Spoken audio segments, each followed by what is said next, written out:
Do you have a car that looks like this? Well, unfortunately, you can't just leave it here because all of this snow has to get cleared and you don't want to get ticketed or towed or even worse.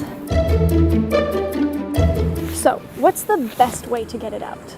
First things first, you got to start digging before you turn your car on. The problem is if the tailpipe is full of snow, then the exhaust is not going out of the car, it is going in. It's extremely important to shovel out your car before turning it on to avoid carbon monoxide poisoning.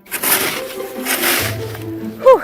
Also, you got to make sure not to overexert yourself while you're doing this.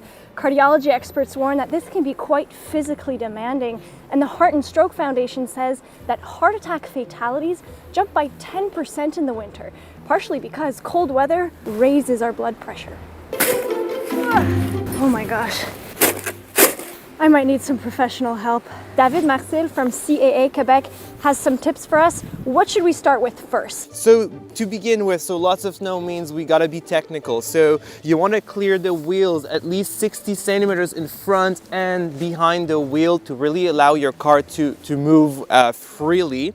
If you can, you also want to clear the bottom of the car so you really have as much adherence as possible. Otherwise, this will be a bit complicated. You want to clear all the snow from your car, so including the roof. We don't want ice, snow flying onto the cars behind you, your headlights, and also make sure that your wipers are clear.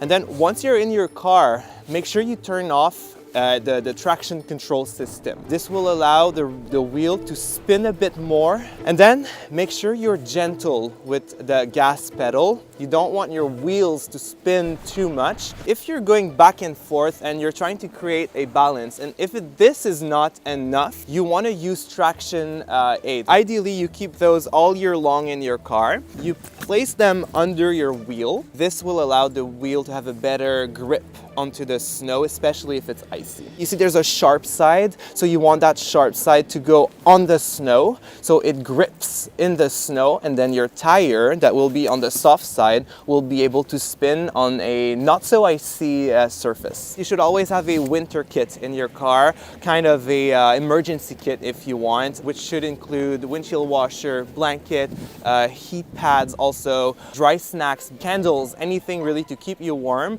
You don't know what can happen.